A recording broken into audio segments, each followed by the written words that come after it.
Hello champions, welcome to all of you again. Here I am back and we are going to start next sample paper from maths term 2, है ना. Sample question paper solve करने वाले हैं standard का, है ना. तो basic का हम सैम्पल क्वेश्चन पेपर करवा चुका हूं मैं बच्चों. आज मैं स्टैंडर्ड का स्टार्ट करवाने वाला हूं, तो फटाफट से रेडी हो जाइए, पेन और कॉपी उठा लीजिए. और ये साइड स्क्रीन में आप देख रहे हैं जैसा कि रेगुलर अपडेट हो रहा है, प्लेलिस्ट अपडेट हो रही है हमारी. आप क्या कीजिए, प्लेलिस्ट पे जाके चेक कीजिए. कोई भी अगर आपको ऐसा लगता है कोई भी टॉपिक कंप्लीट नहीं हुआ है या उससे रिलेटेड क्वेश्चंस नहीं हुआ है, फिजिक्स हो मैथ्स हो, you can comment on our comment box. Okay, तो पेन और कॉपी उठा लीजिए, मेरे साथ स्टार्ट हो जाइए. So let's start. ओके, तो जैसा कि मैंने बताया था क्वेश्चन का पैटर्न कैसा रहेगा, बेसिक में मैंने बताया था. सिमिलरली पैटर्न आपका स्टैंडर्ड में भी रहेगा, है ना. Section A, section B and section C. Section B में 6 क्वेश्चंस होंगे, सेक्शन सी में भी सेक्शन बी में भी 6 क्वेश्चंस होंगे एंड सेक्शन सी में wait a minute, section B में मेरे ख्याल से हाँ, सेक्शन ए में 6 क्वेश्चंस हैं, सेक्शन बी में 4 क्वेश्चंस हैं, sorry my mistake, and section C also 4 questions, है ना. तो सेक्शन ए में 2 marks each question, section B is for 3 marks each question and section C is for 4 marks each question, है ना. तो फटाफट से अगर आपने प्रिंट आउट नहीं निकाला है तो गूगल से जाके डाउनलोड कीजिए. ये स्टैंडर्ड क्वेश्चन पेपर का जो सैंपल है वो आप डाउनलोड कीजिए और मेरे साथ सॉल्व कीजिए और अपने डाउट्स क्लियर कीजिए, ठीक है. तो रेडी है बच्चों, सेक्शन ए स्टार्ट करें आज, है ना. सेक्शन ए करते हैं फटाफट से start. Section A, section A में क्वेश्चन नंबर 1. अच्छा, जो इसमें और वाले जो क्वेश्चन होते हैं, मतलब एक क्वेश्चन में 2, तो आपको इनसाइड और मिलेगा. जैसे कि बेसिक में मैंने बताया था, क्वेश्चन 1 में जैसे फर्स्ट क्वेश्चन ही आपका और दिया हुआ, इसमें 2 क्वेश्चन है, दोनों में से कोई एक सॉल्व करना है. और कंडीशन ये है कि वो दोनों क्वेश्चन ही सेम टॉपिक के होंगे, डिफरेंट टॉपिक्स के नहीं होंगे, ठीक है. तो find the value of A25 minus A25 minus A15. इसकी वैल्यू हमको क्या करनी है, फाइंड आउट करनी है फॉर द एपी गिवन है हमको. क्या है एपी हमारी? 6, 9, 12, 15 and so on dash dash dash, ठीक है. बस A15 एंड A25 इन दोनों का डिफरेंस फाइंड आउट करना है. तो फटाफट से इस वीडियो को पॉज कीजिए, सॉल्व कीजिए बच्चों, बहुत ही इजी क्वेश्चन है ना. फटाफट से सॉल्व कीजिए और tell me the answer fast. Comment your answer fast. हो गया, मैं करवाऊं? ओके, तो यहाँ पे बताइए फर्स्ट टर्म कितना है? 6 और कॉमन डिफरेंस कितना है? 9 माइनस 6 करेंगे, दैट इज 3. कॉमन डिफरेंस हमको फाइंड आउट हो गया. कॉमन डिफरेंस क्या होता है, फर्स्ट टर्म क्या होता है, नहीं पता तो जाइए एपी के लेक्चर्स देखिए और तो पढ़ के आइए बच्चों, है ना. जरूर पढ़िए, ठीक है. अदरवाइज यहाँ पे समझ में आएगा आपको, don't worry. Next term and in previous term का डिफरेंस जो होता है वो कॉमन डिफरेंस कहलाता है, ठीक है. मतलब सब्ट्रैक्शन, नॉट डिफरेंस. तो ये हमारा क्या हो गया, डी की वैल्यू हो गई. अब हम क्या करेंगे, A25 की वैल्यू निकालेंगे. तो A25 मतलब A plus 25 minus 1 into D, है ना. nth टर्म का फॉर्मूला क्या होता है, A plus n minus 1 into D, ये होता है. तो n की जगह पे 25 है, A की वैल्यू कितनी है 6, इसकी वैल्यू कितनी आ गई 25 माइनस 1 24 एंड डी की वैल्यू कितनी है 3. 25 3 जा कितना होता है 60 एंड 72 एंड 76 कितना हुआ 78. तो A25 की वैल्यू आपकी आ गई 78. सिमिलरली हमको A15 फाइंड आउट करना पड़ेगा. A plus 15 minus 1 into D. A की वैल्यू कितनी है 6, 15 माइनस 1 कितना 14, डी की वैल्यू कितनी है 3, है ना. 14 3 जा कितना होता है 42 और 42 प्लस 6 कितना हुआ 48. तो A15 की वैल्यू कितनी आ गई 48. Therefore A25 minus A15 you will get 78 minus 48, that is the answer will be 30. Answer will be 30. There is our answer. समझ में आया, इजी है ना. अब इसी का और वाला क्वेश्चन बताता हूं मैं। और वाले क्वेश्चन में क्या बोला है, if 7 times the 7th term of the AP, एक एपी है, हमको बताया नहीं गया है एपी कौन सा है, उसका 7 times the 7th term of the AP is equal to the 5 times the 5th term. ठीक है, मान लेते हैं हम, लेट हम मान लेते हैं कि फर्स्ट टर्म जो है, एक एपी है जिसका फर्स्ट टर्म कितना है, फर्स्ट टर्म हम मान लेते हैं ए है, और कॉमन डिफरेंस जो है, कॉमन डिफरेंस हम मान लेते हैं कितना, डी है। अब आपको बोल रहा है कि 7 times the 7th term, 7th term जो है अकॉर्डिंग टू क्वेश्चन में यहाँ पे लिखता हूं, 7 times the 7th term, 7th term मतलब A7, इसका 7th टाइम किसके इक्वल होगा, 5 times the 5th term, 5 times the 5th term, 5th term के 5 टाइम्स के इक्वल होगा। ठीक है, अब 7 इंटू ये बोला है, then find the value of its 12th term, 12th term की वैल्यू आपको फाइंड आउट करनी है। तो कैसे फाइंड आउट करेंगे, फटाफट बताते हैं। तो A7 की वैल्यू कितनी आएगी, फॉर्मूला लगा दीजिए फटाक से। क्या है फॉर्मूला, 7th टर्म का फॉर्मूला क्या बनेगा, A plus 7 minus 1 into D is equal to A plus 5 minus 1 into D, 5th term का फॉर्मूला ये बनेगा, है ना। अब फटाफट से इसको मल्टीप्लाई कर दो तो 7 हो जाएगा, 7 में से 6 गया कितना, 7 में से बन गया 6, 6 7 जा कितना होता है 42 डी, है ना। ये हो जाएगा 5A, ये हो जाएगा 20 डी, 7A में से 5A गया कितना बचा 7A में से 5A गया कितना बचा 2A, इधर कितना बचा 2A, 5A इधर आके ट्रांसपोज किया मैंने तो इधर आके क्या गया माइनस हो गया, और 20D को भी अगर हम इधर ही ट्रांसपोज करते हैं तो 2A ये कितना हो जाएगा 22D is equal to what, is equal to 0, is equal to 0, है ना। अब इसको अगर मैं 2 कॉमन ले लेता हूं तो क्या बन जाएगा, A plus 11D is equal to 0, 2 उधर ट्रांसपोज जाएगा तो अगेन 0 हो जाएगा, A plus 2D, A plus 11D is equal to 0। अब ये 11D बोल रहे हैं, क्या ये 12th टर्म है, बताइए A12 का फॉर्मूला क्या बनेगा, A12 का फॉर्मूला बनेगा A plus 12 minus 1 into D, A plus 11D, इसकी वैल्यू कितनी आई है 0, तो A12th टर्म भी कितना होगा 0 होगा।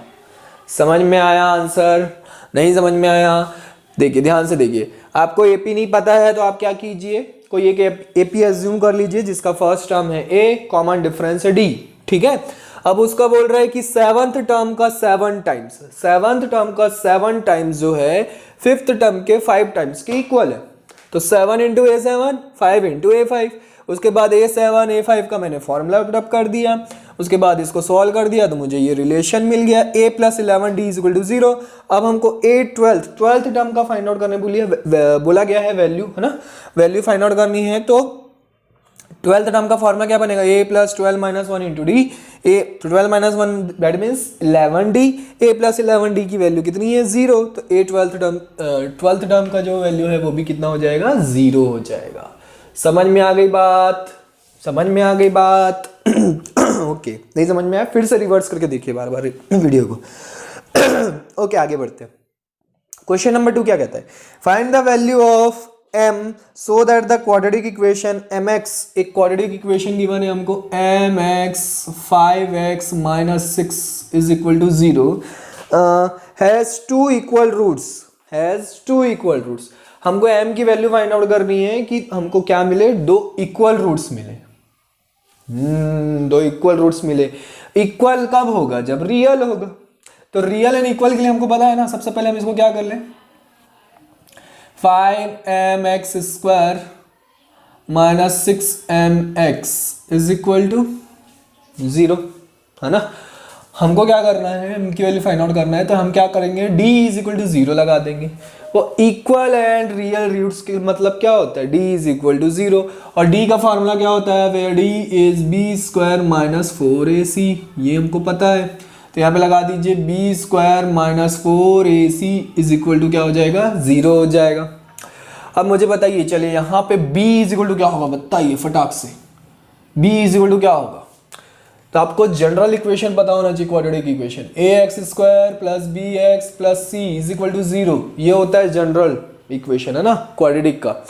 तो एक्स स्क्वायर वाले के साथ जो टर्म होता है वो एक, एक्स स्क्वायर का जो कोफिशिएंट होता है वो ए की वैल्यू होती है। तो एक्स स्क्वायर का कोफिशिएंट कितना है, 5m, तो यहाँ पे कितना आएगा 5m। x का जो कोफिशिएंट होता है वो b की वैल्यू होती है, तो x का कोफिशिएंट कितना है -6m, तो -6m, समझ में आ रहा है ना। और c की जगह पे तो कुछ नहीं है, तो c की वैल्यू कितनी आ गई, 0। हाँ बच्चों, आया आंसर आप लोगों का, नहीं आ रहा है, 0 आ रहा ना, 0 नहीं आएगा बच्चों। यहाँ पे थोड़ा सा क्या है, क्वेश्चन में मिसप्रिंटिंग है। क्वेश्चन जो है, अगर ऐसा क्वेश्चन आएगा तो ऑब्वियसली बात है m की वैल्यू 0 आएगी, बट यहाँ पे 0 अगर पुट करेंगे तो पूरा क्वाड्रेटिक इक्वेशन ही हो जाएगा ना गायब। तो यहाँ पे जो है आपका क्वेश्चन जो है मिसप्रिंटिंग है, यहाँ पे +9 है, ठीक है, +9 इज इक्वल टू 0, तो यहाँ पे भी +9 is equal to 0, that mean c की वैल्यू कितनी हो जाएगी, 9 हो जाएगी। अब आप सॉल्व करेंगे तो आपका आंसर आ जाएगा। तो आप यहाँ पे पुट कीजिए -6m का होल स्क्वायर -4 इंटू a की वैल्यू कितनी है 5m, c की वैल्यू कितनी है 9 इज इक्वल टू 0, है ना। 6m square 36m square minus 9 4 या कितना होता है 36 होता है, इंटू 5m, रहने दीजिए, पूरे को मल्टीप्लाई मत कीजिए क्योंकि यहाँ से देखिए 36 कॉमन निकल जाएगा। थोड़ा सा ना सिंप्लीफाई करके सॉल्व किया करो, अब मल्टीप्लाई करते फिर कॉमन निकालने में मुश्किल हो जाता, फिर कॉम्प्लिकेटेड हो जाता, आपके कैलकुलेशन टफ हो जाता है उससे। तो 36 इज इक्वल टू 36 उधर जाके क्या हो जाएगा, 0 हो जाएगा। तो आपको m जो है यहाँ से m भी कॉमन निकल सकता है, तो m into m -5 is equal to 0। अब यहाँ पे m की दो वैल्यू मिल रही है, एक तो 0 मिल रही है और दूसरी क्या मिल रही है, 5 मिल रही है ना। यहाँ पे अगर 9 नहीं था बच्चों तो c 0 आ रहा था और ये पूरा टर्म 0 हो जा रहा था, मतलब m की वैल्यू सिर्फ 0 मिल रही थी। अभी यहाँ पे 0 भी मिल रही है, 5 भी मिल रही है, तो हमारे ऊपर ऑप्शन है कि हम क्या लेंगे। तो 0 तो ले नहीं सकते, m की वैल्यू 0 लोगे तो पूरा, अच्छा m की वैल्यू 0 लोगे तो क्वाड्रेटिक इक्वेशन तो रहेगा ही नहीं, वो लीनियर इक्वेशन बन जाएगा, क्योंकि सिर्फ और सिर्फ क्या बच जाएगा आपका 9 बच जाएगा। तो सिर्फ हम क्या लेंगे, वैल्यू 5। तो 5 is your correct answer. Clear है, समझ में आया, फटाफट से नोट डाउन कर लीजिए। तो आगे बढ़ते हैं फिर, चलिए बच्चों आगे बढ़ते हैं क्वेश्चन नंबर 3 की तरफ, है ना। क्वेश्चन नंबर 3 क्या कहता है, सर्कल का है ये question. From a point P two tangents PA and PB are drawn to a circle COR 0R, ठीक है, जिसका सेंटर कितना है 0R है और रेडियस कितनी है R। तो OP की वैल्यू है 2R, then find angle APB हमको फाइंड आउट करना है। What type of triangle is APB, ये भी बताना है। तो फटाफट से हम क्या करते हैं, सबसे पहले सर्कल ड्रॉ कर लेते हैं। तो प्रॉपर वे में एक सर्कल ड्रॉ करते हैं।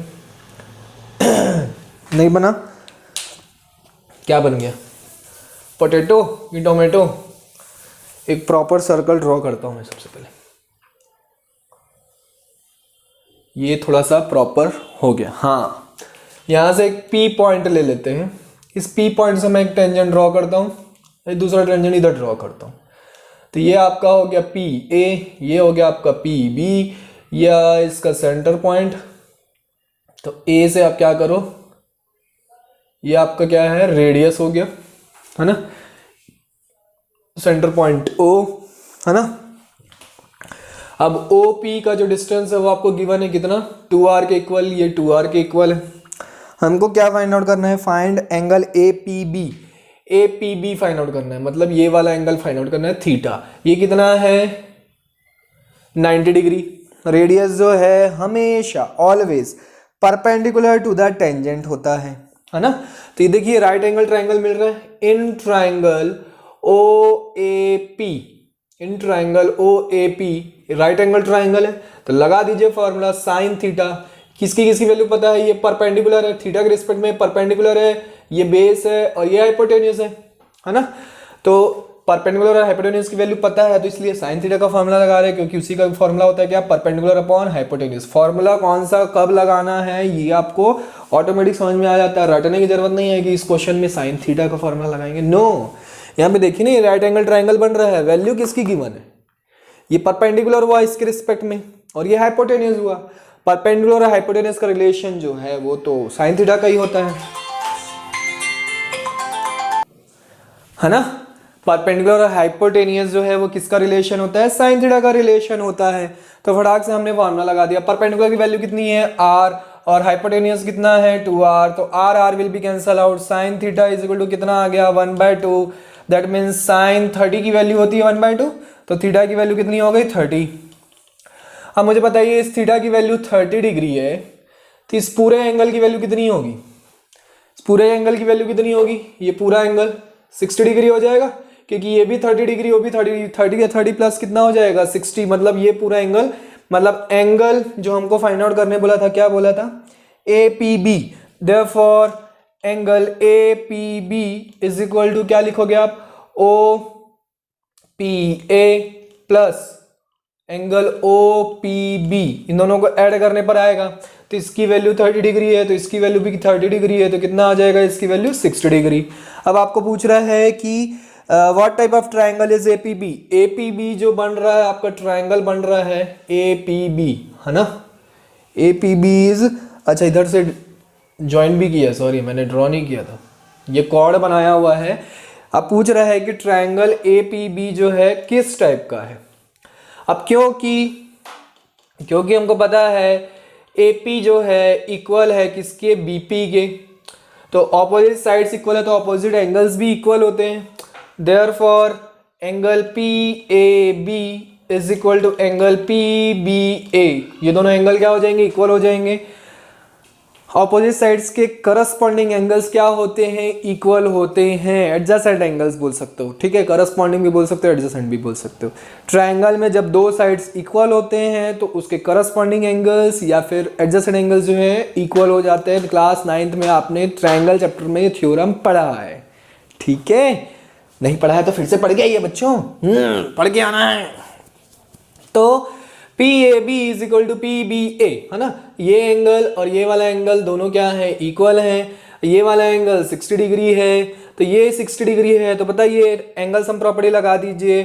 तो एंगल सम प्रॉपर्टी लगाएंगे 60 degree plus angle PAB plus angle PBA, उसकी जगह भी मैं क्या लिख दूं, PAB लिख दूं, नहीं पहले पूरा लिख के दिखाता हूँ। एंगल सम प्रॉपर्टी लगाएंगे इस ट्रायंगल में, तो 60 degree plus angle PAB plus PBA is equal to 180 degree. अब दोनों में से किसी एक को रिप्लेस कर दो, है ना, तो मैं 60 degree plus twice of PAB हो जाएगा इज इक्वल टू 180 डिग्री, तो twice of PAB is equal to कितना हो जाएगा 120 डिग्री, तो एंगल PAB कितना हो जाएगा 60 डिग्री। अब एंगल PAB 60 डिग्री है तो एंगल PBA क्या हो जाएगा 60 डिग्री, मतलब तीनों एंगल्स जो है 60 डिग्री 60 डिग्री 60 डिग्री हो गए। ऐसा कब होता है, तीनों एंगल्स इक्वल कब होते हैं, जब ट्राइंगल जो है कैसा होता है, इक्विलैटरल ट्राइंगल होता है, तब इक्विलैटरल ट्राइंगल।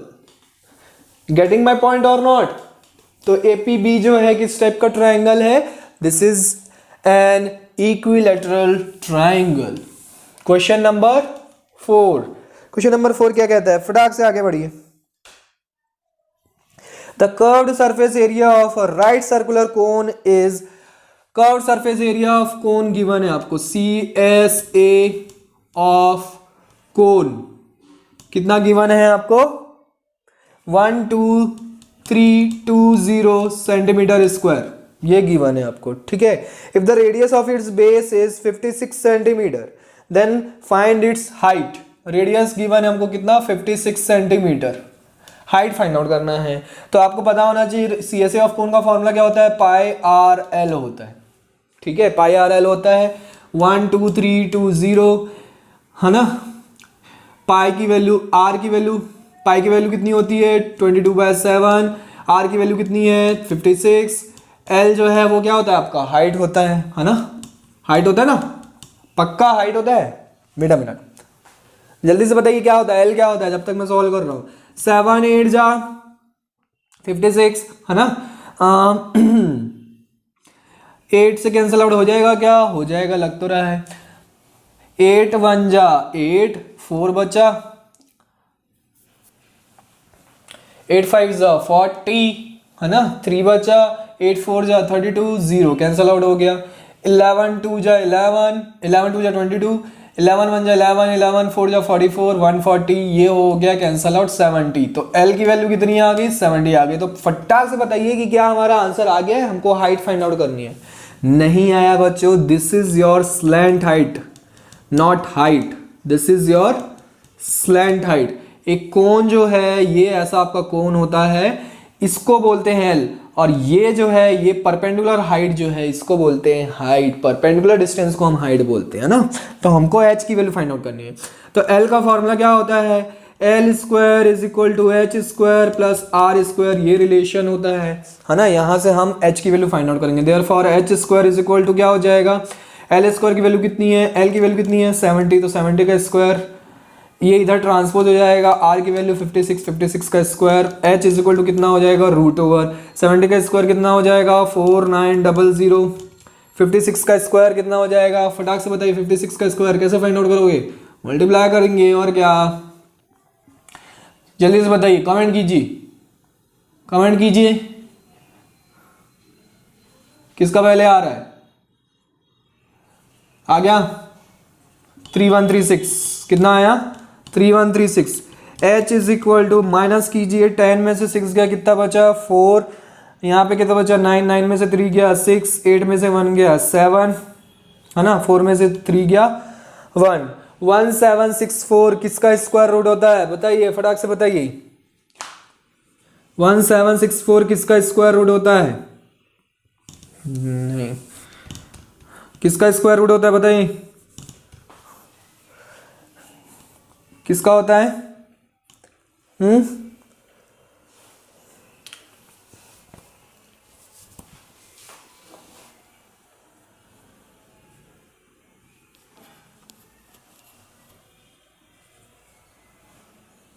48 का करके देख लीजिए, 48 का होता है स्क्वायर, 42 का होता है, 48 का होता है कि 42 का होता है, 42 का होता है, किसका स्क्वायर होता है 42 का स्क्वायर होता है।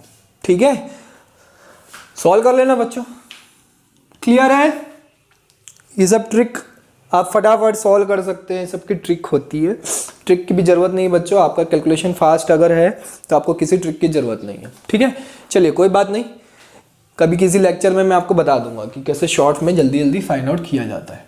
ठीक है, क्वेश्चन नंबर 5 की तरफ बढ़े। The curved surface area of a right circular, अच्छा ये तो हो गया ना, क्वेश्चन नंबर 4 था ये। क्वेश्चन नंबर 5 में आपको स्टैटिस्टिक्स से क्वेश्चन दिया हुआ है, फटाक से मैं टेबल बना लेता हूँ। स्टैटिस्टिक्स मतलब टेबल तो बनाना ही पड़ता है सर। ये आपका मार्क्स का है, मार्क्स ऑब्टेन्ड 0 to 20 से लेके 100 तक है, 22 40 42 60 है ना, 42 60 62 80 82 100, 82 क्या हो गया 100 हो गया, है ना बच्चों, क्लियर है कि नहीं। अब मैं क्या करूंगा, और दूसरा चीज क्या गिवन है हमको, नंबर ऑफ स्टूडेंट्स गिवन है, तो नंबर ऑफ स्टूडेंट्स गिवन है, तो यहाँ पे 5, यहाँ पे 10, यहाँ पे मिसिंग है ये 6 और 3। अब आप क्वेश्चन में क्वेश्चन रीड करता हूँ, क्वेश्चन में क्या बोला है, Mrs Garg recorded the marks obtained by her students in the following table. She calculated the model marks of the students of the class as 45. Mode जो है वो कितना आया है 45 आया है, मॉडल क्लास जो है वो कितना आया है 45 आया है, मतलब 45 लाने वाले बच्चे जो हैं ज़्यादा है, सबसे ज़्यादा बच्चे जो हैं 45 मार्क्स लाने वाले हैं, मॉडल क्लास जो है 45 है, मतलब 45 लाने वाले बच्चे जो हैं सबसे ज़्यादा है। क्लियर है। while printing the data a blank was left, ये blank left हो गया, तो find the missing frequency in the table given, तो फटाक से देखिए, मुझे एक बात बताइए कि मॉडल क्लास जो है कौन सा होगा। मोड जो है 45 है, तो मॉडल क्लास कौन सा होगा, यही 40 to 60 वाला होगा, क्योंकि इसी के बीच में तो 45 आ रहा है, तो मॉडल क्लास आपकी क्या हो गई 40 to 60। अब मुझे बताइए मोड का फॉर्मूला क्या होता है, तो हमें सारी वैल्यूज फिर निकाल सके हम, है ना। L प्लस क्या होता है, L plus F1 minus F0 plus 2F1 upon में 2F1 minus F0 minus F2 into height, ये होता है। फटाक से बताइए L की वैल्यू कितनी है 40, H की वैल्यू कितनी है 20, 60 माइनस 40 कर दोगे तो क्या हो जाएगा, ये L की वैल्यू होती है ना लोएस्ट वाला, तो 40 हो गया, H की वैल्यू 20 हो गई। F1 की वैल्यू कितनी होगी, F1 की वैल्यू बताइए कितनी होगी, यही F1 की वैल्यू तो फाइंड आउट करनी है, यही हमारा F1 है, ये हमारा F1 है, फाइंड आउट करना है ना। F0 मतलब प्रीसीडिंग वाला, F0 की वैल्यू 10, F2 मतलब सक्सीडिंग वाला, F2 की वैल्यू कितनी है 6। तो आगे टेबल बनाने की जरूरत ही नहीं थी, मतलब सारी वैल्यूज तो यही मिल गई हमको, है ना। तो मोड हमको गिवन है 45, L की वैल्यू कितनी है 40 प्लस F1 की वैल्यू कितनी है फाइंड आउट करना है, माइनस F0 की वैल्यू कितनी है 10, 2 इंटू F1 की वैल्यू फाइंड आउट करना है, माइनस F0 की वैल्यू कितनी है 10, F2 की वैल्यू कितनी है 6 इंटू हाइट की वैल्यू कितनी है 10। 40 इधर ट्रांसपोज करोगे तो माइनस हो जाएगा, कितना बचेगा 5 बचेगा। F1 minus 10 upon 2F1 minus 16 into 10, minus 10 और माइनस 6 कितना हो जाएगा 16 हो जाएगा।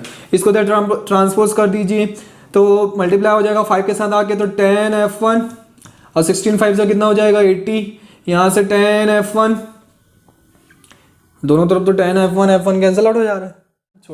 छोटी सी गलती हो गई क्या, 60 माइनस 40 जो है बेटा 20 होता है, मैंने 10 लिख दिया है, ओहो big mistake, this is our big mistake, है ना।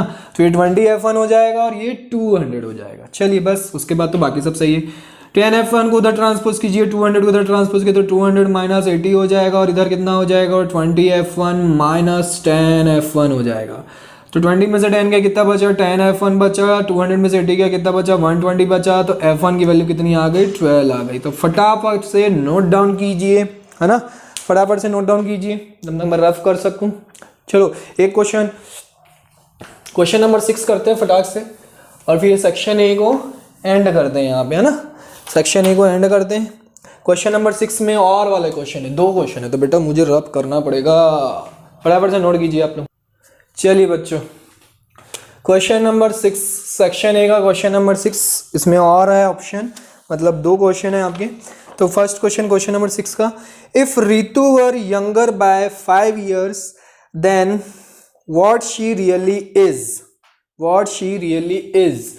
तो व्हाट शी रियली इज मतलब अब जितनी उसकी क्या है एज है, तो लेट द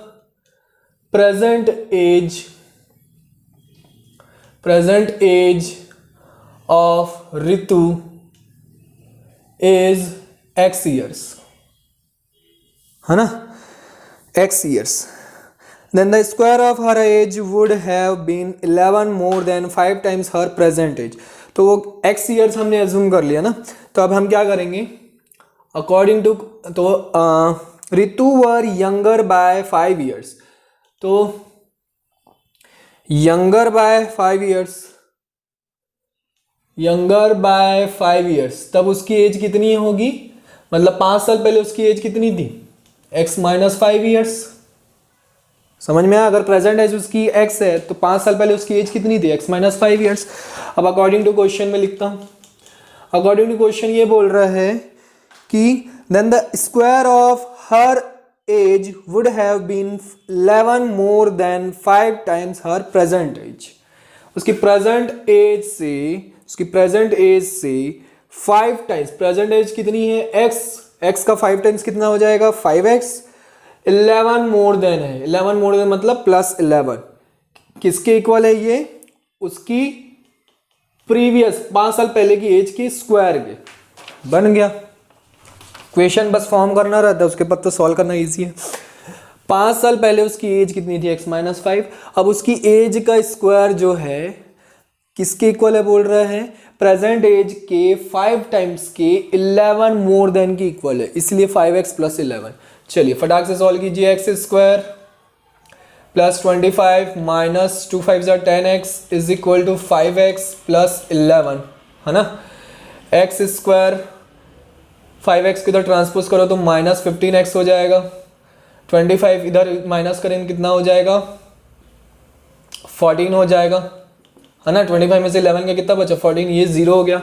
आप फटाफट से middle term split theorem apply कीजिए, बहुत बार सिखा चुका हूँ है ना, तो आप करिए फटाफट से। कैसे करते हैं, दो ऐसे नंबर चूज करने हैं जिसको मल्टीप्लाई करने पर प्लस 14 होना चाहिए, ऐड या सब्ट्रैक्ट करने पर माइनस 15 आना चाहिए। तो क्या आएगा 15 1 जा 15 है ना, 15 1 जा 15 तो नो, हाँ 15 1 जा नहीं नहीं नहीं नहीं नहीं 14 1 जा 14 सॉरी 15 1 जा 15 नहीं 14 1 जा 14, तो माइनस 14x और माइनस x करोगे तो माइनस 15x आ जाएगा, खत्म।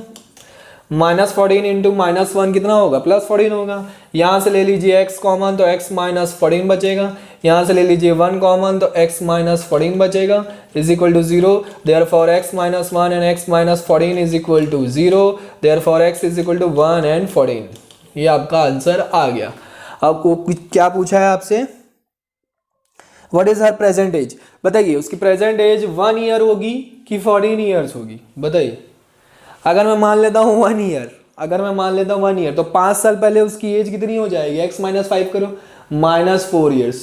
तो किसी की भी एज माइनस नेगेटिव में कभी होता है क्या, तो इसलिए 1 आंसर नहीं होगा, आंसर विल बी 14 ईयर्स उसकी क्या हो गई प्रेजेंट एज होगी। समझ में आया कहानी। चलो इसका और वाला क्वेश्चन करते हैं। क्या है और वाले क्वेश्चन में, क्वाड्रेटिक इक्वेशन ही होगा obviously. Solve for x, x के लिए सॉल्व करना है 9x square minus 6px plus p square minus q square is equal to 0 है ना। तो इसके लिए क्या करो श्रीधराचार्य जी, या फिर क्वाड्रेटिक फॉर्मूला लगा दो, खत्म। क्या है quadratic formula, x is equal to हमको पता है minus B plus minus root over B square minus 4ac divided by 2a। ये फार्मूला होता है क्वाड्रेटिक फार्मूला है ना। फटाक से बताइए a की वैल्यू कितनी है 9, b की वैल्यू कितनी है माइनस 6p है ना, और c की वैल्यू कितनी है p square minus q square. तो यहाँ पे पुटअप कीजिए minus of minus 6p plus minus root over, middle term split theorem से भी सॉल्व कर सकते थे पर वो थोड़ा सा कॉम्प्लिकेटेड हो जाएगा, आपको बहुत सोचना पड़ जाएगा, ठीक है। इसलिए हमने ये फॉर्मूला लगा दिया डायरेक्ट। b की वैल्यू कितनी है माइनस 6p का होल स्क्वायर माइनस 4, a की वैल्यू 9 और c की वैल्यू कितनी है p square minus q square, ठीक है। डिवाइडेड बाय 2 इंटू a की वैल्यू कितनी है 9, x is equal to minus minus plus हो जाएगा plus 6p plus minus root over 6p मतलब 36p स्क्वायर, और ये भी क्या हो जाएगा 36p square minus minus plus 36q square. तो यहाँ से देखिए 36p और 36p स्क्वायर कैंसल आउट हो जाएगा क्योंकि माइनस में 2 9 जो कितना हो जाएगा 18 हो जाएगा। तो 6p plus minus root over 36q का स्क्वायर जो है वो कितना आएगा 6q आएगा अपॉन 18। अब आप क्या करो, एक बार 6p plus 6q divided by 18 लिख दो और दूसरी बार 6p minus 6q divided by 18 लिख दो। 6 कॉमन लेके 3 बार में कैंसिल आउट हो जाएगा, 6 कॉमन लेके 3 बार में कैंसिल आउट हो जाएगा। x इज इक्वल टू कितना आ जाएगा p plus q divided by 3, x is equal to p minus q divided by 3। There is your answer. समझ में आया। मिडिल टर्म स्प्लिट थ्योरम से आप कर सकते हैं, फिर भी बोल रहा हूं कि वो आपका कॉम्प्लिकेटेड हो जाएगा। कॉम्प्लिकेटेड ये होगा कि टाइम टेकिंग हो जाएगा क्योंकि आपको सोचना पड़ेगा कि कौन से 2 नंबर लेंगे जिसको मल्टीप्लाई करने पर ये आना चाहिए और ऐड करने पर ये आना चाहिए। समझ में आ रही कहानी। तो इसलिए live that process, do this only. समझ में आया। तो यहां पे होता है हमारा सेक्शन ए कंप्लीट। तो सेक्शन बी आप प्रैक्टिस कीजिए, फटाफट से डाउट्स निकालिए और रेडी रहिए क्योंकि नेक्स्ट लेक्चर में हम सेक्शन बी करने वाले हैं। हो सके तो सेक्शन सी भी कर लेंगे। तो आप पूरा क्वेश्चन पेपर सॉल्व करके रेडी रहिए। Bye bye, take care, see you in the next lecture.